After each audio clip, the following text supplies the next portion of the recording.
කියලා පිළිගන්නවා ඔයාලා සියලු දෙනාම හස්සීල්ගේ YouTube channel එකෙන් කියන තවත් වීඩියෝ එකකට.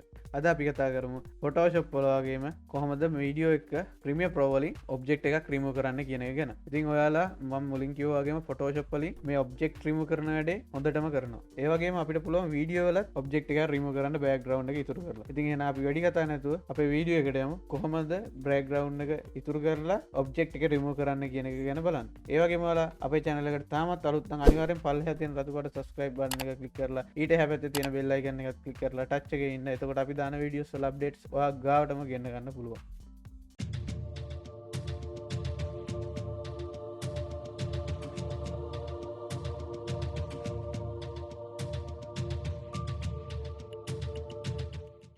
මුලින්ම වෙනද වගේම අදත් අපේ ප්‍රොජෙක්ට් එකට අවශ්‍ය මීඩියා ෆයිල්ස් ටික ඔක්කොම ඉම්පෝර්ට් කරගෙන ඉවරයි මම. ඒ වගේම අපේ මීඩියා ෆයිල් එක ටයිම්ලයින් එකටත් drag and drop කරගෙන ඉවරයි. ඉතින් ඔයාලත් මේ ස්ටෙප්ස් ටික කරාට පස්සේ ඔයාලා ඉස්සරවම කරන්න ඕනි මේ අපි ටයිම්ලයින් එකට ඇඩ් කරගත්ත මීඩියා ෆයිල් එකේ ඩුප්ලිකේට් කරගන්න ඕනි. ඉතින් ඒකට ඔයාලට ලේසිම ක්‍රමය තමයි Alt key එක press කරගෙන අපිට ටයිම්ලයින් එකට ඩුප්ලිකේට් කරන්න අවශ්‍ය track එකට මෙන්න මේ විදිහට drag and drop කරන්න ඕනි. එතකොට අපේ clip එක ඩුප්ලිකේට් වෙනවා. ඉතින් ඔයාලා මේක කරද්දි මතක තියාගන්න ඕනි දෙයක් තමයි Alt key එක අතාරින්න කලින් mouse එකේ click එක අතාරින්න. නැත්තම් මෙතන duplicate එක වෙන්නේ නැහැ. ඒ වගේම ඔයාලා විශේෂයෙන්ම මතක තියාගන්න ඕනි ඔය දැන් අපි add කරපු media file එකට උඩ track එකට තමයි duplicate layer එක, ඒ කියන්නේ duplicate clip එක drag and drop කරන්න ඕනි. දැන් අපි කරන්න ඕනි මේ වීඩියෝ එක උඩ cursor එක චුට්ටක් අරන් යන්න ඕනි කොහොමද object එක move වෙන්නේ කියලා බලා ගන්න. හරි දැන් අපිට බලන්න පුළුවන් දැන් මේ drone එක move වෙන්නේ දකුණේ ඉඳන් වමට. ඉතින් එතකොට මේ drone එක සම්පූර්ණයෙන්ම පේන තැනක හරි ඔයාලගේ object එක කියන්නේ මොකක් හරි object එකක් නේ remove කරන්න යන්නේ ඒක සම්පූර්ණ පේන තැනකට ඇවිල්ලා cursor එක නවත්ත ගන්න. ඉතින් දැන් මගේ වීඩියෝ එකේ නම් මෙතන සම්පූර්ණයෙන්ම object එක පේන හින්දා මම මේ හරියෙන් cursor එක නවත්ත ගන්නවා. ඊට පස්සේ ඔයා effect controls panel එකට එන්න ඕනි. මෙන්න මේ විදිහට. හැබැයි ඔයාලා ඉස්සරවම කරලා තියෙන්න ඕනි අර අපි duplicate කරගත්ත layer එක select කරලා තියාගන්න ඕනි. දැන් අපි ඇවිත් තියෙන effect controls panel එකේ opacity කියලා එකක් තියෙනවා. ඒක යටතේ තියෙනවා ellipse tool එකයි polygon tool එකයි pen tool එක. ඉතින් ඒකෙන් ඔයාලට කරන්න තියෙන්නේ අපේ object එක වටේට marks එකක් ඇඳ ගන්න ඕනි. ඒ කියන්නේ අපි Photoshop වල object එකක් remove කරද්දී අර selection එකක් ඇඳගන්නේ අන්න ඒ වගේ මෙන්න මේ Premiere Pro එකේ marks එකක් ඇඳ ගන්න ඕනි වටේට. ඉතින් මම මේකට polygon tool එක පාවිච්චි කරනවා. ඒක ඔයාලගේ වීඩියෝ එකෙන් වීඩියෝ එක depend වෙනවා. ඒ කියන්නේ remove කරන්න යන object එක අනුව මේ tool එක වෙනස් වෙනවා. ඉතින් ක්‍රමවේදය එකයි මොන tool එකෙන් කරත් ඉතින් ඔයාලට ගැලපෙන tool එකක් ඒකින්ද මේකට යස් කරන්න. ඉතින් හරි දැන් අපේ ඔබ්ජෙක්ට් එක වටේට මාක්ස් එක ක්‍රියේට් කරගෙන ඉවරයි අපි දැනටමත්. ඉතින් දැන් කරන්න තියෙන්නේ මාක්ස් ෆෙදර් එක 50ට විතර දෙන්න ඕනේ. ඒ කියන්නේ වටේ ස්මූත් කරන එක.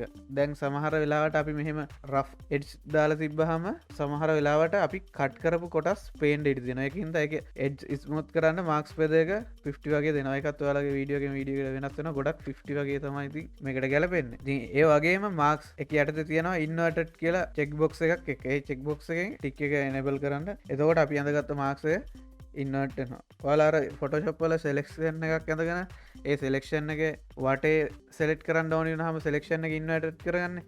අන්න ඒ වගේ තමයි මේකෙත් කරන්නේ. ඉතින් ඊට පස්සේ අපි කරන්න ඕනේ effect controls වලම මෙන්න මේ marks කියන අපි අඳගත්ත marks එක click කරගන්න ඕනේ. ඉතින් ඔයාලට බලන්න පුළුවන් එතකොට marks feather එක අයි marks එකයි ඔක්කොම අපේ drone එකට set වෙන විදිහට ඇවිත් තියෙනවා. ඉතින් ඒ වගේම ඔයා එන්න ඕනේ timeline එකට. timeline එකට ආවට පස්සේ ඔයා කරන්න ඕනේ අපි duplicate කරගත්ත clip එක නැතුව අපේ කලින් තිබ්බ original media file එකට ඇවිල්ලා ඒ track එක invisible කරලා දාන්න ඕනේ. මෙන්න මේ විදිහට. ඉතින් ඔයාලට බලා ගන්න පුළුවන් එතකොට invisible කරපුවාම අපේ playback එකේ අපි marks එක create කරගත්ත කිසිම දෙයක් නෑ කළු පාට බෑග්ග්‍රවුන්ඩ් එකක් විතරයි තියෙන්නේ. ඉතින් අපි මේ හදාගත්ත මාක්ස් එක අපි අරන් යන්න ඕනි අපේ ඔබ්ජෙක්ට් එක මූව් වෙන විදිහට. ඉතින් ඔයාලට ඔබ්ජෙක්ට් එක මූව් කරගන්න හැටිය කිසිම අයිඩියා එකක් නැත්තම් මෙන්න මේ දැන් ස්ක්‍රීන් එකේ යන කාඩ් එක උඩින් ක්ලික් කරලා ඒ වීඩියෝ එක බලලා ඉන්න. ඒකේ මම කියලා තියෙනවා කොහොමද ඔබ්ජෙක්ට් එක ට්‍රැක් කරන්න කියන එක හරියටම ඩීප්. ඉතින් මම මේකෙන් වැඩි විස්තර කරන්නේ නැතුව ඔබ්ජෙක්ට් එක ට්‍රැක් කරන හැටි කියලා දෙන්න. ඉතින් ඔයා කරන්න ඕනි මීඩියා ක්ලිප් එකෙන් මුලටම යන්න ඕනි. ඒ වගේම ඔයා ඉස්සරවම අඳුනගෙන ඉන්න ඕනි කොහොමද මේ ඔබ්ජෙක්ට් එක වීඩියෝ එකේ රන් වෙන්නේ කියන එක ගැන. මම මුලින්ම කිව්වනේ මේක දකුණේ ඉඳන් වමට යන්නේ කියන එකක්. අන්න ඒ වගේ ඔයාලා අයිඩියා එකක් ගන්න ඕනි කොහොමද මේක මාක්ස් පාත් එක අපි ක්‍රියේට් කරන්න කියලා. ඉතින් මුලින්ම දැන් මෙන්න මේ හරියක් වගේ එද්දි අපිට තේරෙනවා දැන් ඩ්‍රෝන් එක අපේ ෆ්‍රේම් එකට එන්ටර් වෙන්න යන්නේ. ඉතින් ඒ වගේ තැනකට ඇවිල්ලා කර්සර් එක නවත්තලා ඔයා කරන්න ඕනි අපි ඩුප්ලිකේට් කරගත්ත ක්ලිප් එක ටයිම්ලයින් එකෙන් සෙලෙක්ට් කරගන්න ඕනි මෙන්න මේ විදිහට. එතකොට අපි අඳගත්ත මාක්ස් එක තියෙනවා effect controls panel එකේ මෙන්න මේ විදිහට ඔයාලට බලා ගන්න පුළුවන්.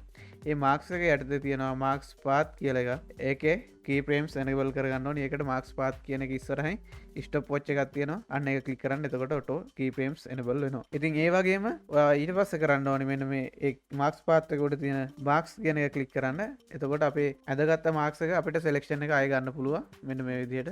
ඊට පස්සේ ඒවා කරන්න ඕනේ අර drone එක දැන් enter වෙන frame එක තියෙනවා. අන්න ඒ හරියට object එක ඒ කියන්නේ මේකේ හැටියට drone එකනේ. ඔයාලා වීඩියෝ කරන object එක frame එකට enter වෙන තැන තියෙනවා. අන්න එතන මෙන්න මේ විදිහට අරයි යන්න. ඔයාලා ඊට පස්සේ කරන්න ඕනේ cursor එක අරයි යන්න ඕනේ වීඩියෝ එක යන විදිහටම. මෙන්න මේ විදිහ.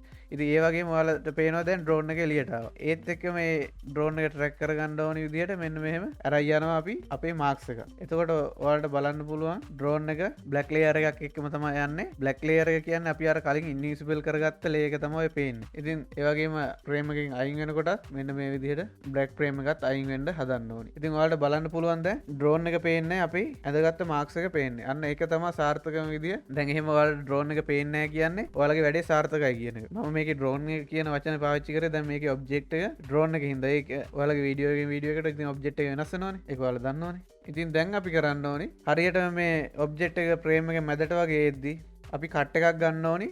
මෙන්න මේ විදිහට අපි invisible කරපු layer එකේ. ඒ කියන්නේ දැන් අපි කොටසකට එනකොට කොටසක අපේ අර බ්‍රැක්ග්‍රවුන්ඩ් එක ඉතුරු වෙලා තියෙනවා. අපිට ඒ බ්‍රැක්ග්‍රවුන්ඩ් එක අවශ්‍ය වෙනවා. අර දැන් අපි මෙන්න මේ විදිහට කට් කරගත්ත කොටසට ඇඩ් වෙන්න. ඉතින් ඒකට අපි කරන්න ඕනි මුලේ ක්ලිප් එක අගට දාලා අග ක්ලිප් එක මුලට දාන්න ඕනි. ඒ කියන්නේ දැන් අපි අර මෙන්න මේ විදිහට කට් කරගන්න ඕනේ. ඔයාලට control key එකයි k එකයි ප්‍රෙස් කරලා මේ කට් එක දාගන්නත් පුළුවන්. නැත්නම් මෙන්න මේ විදිහට රේසර් ටූල් එක අරගෙනත් අපිට අවශ්‍ය තැනට කට් එක දාගන්න පුළුවන්. ඉතින් මේ කට් එක දාගන්නේ මම ඉස්සෙල්ලා කිව්වා වගේම අපිට දැන් ගන්න ඕනේ මෙන්න මේ remove වෙලා තියෙන තැන background එක. ඉතින් ඒකට තමයි මේ මෙන්න මෙහෙම මේ clip දෙක වෙනස් කරන්නේ. ඉතින් ඔයාලට බලන්න පුළුවන් මේක වෙනස් කරපුවාම කොහොමද output එක කියලා. මෙන්න මේ විදිහට ඉතින් මම change කරනවා. ඔයාලත් ඔයාලගේ වීඩියෝ එකට ගැලපෙන විදිහට ඒ පල්ලෙහා clip දෙක change කරගන්න මෙන්න මේ විදිහට. ඊට පස්සේ ඔයාලා කරන්න ඕනේ අපි invisible කරගත්ත track එක visible කරගන්න ඕනේ. දැන් ඔයාලට බලන්න පුළුවන් object එක හරියට remove වෙලා තියෙනවා. ඉතින් ඔන්න ඔහම තමයි Premiere Pro වලින් move වෙන හරි stable තියෙන හරි object එක remove කරන්නේ. ඉතින් ඔයාලා මේ වීඩියෝ එකෙන් දැක් ඉගෙන ගන්න ඇති කියලා මං හිතනවා. ඒ වගේම ඔයාලටත් මේ වීඩියෝ එක වැදගත් වුණා නම් අනිවාර්යයෙන් යාළුවන්ටත් බලන්න share කරන්න. ඒ වගේම ඔයාලා අපේ channel එකට තාමත් අලුත් නම් අනිවාර්යෙන් පල්ලෙහා තියෙන රතු පාට subscribe button එක click කරලා ඊට එහා පැත්තේ තියෙන bell icon එකත් click කරලා touch එකේ ඉන්න. එතකොට අපේ videos වල updates ඔයා ගාවටම ගෙන්න ගන්න පුළුවන්.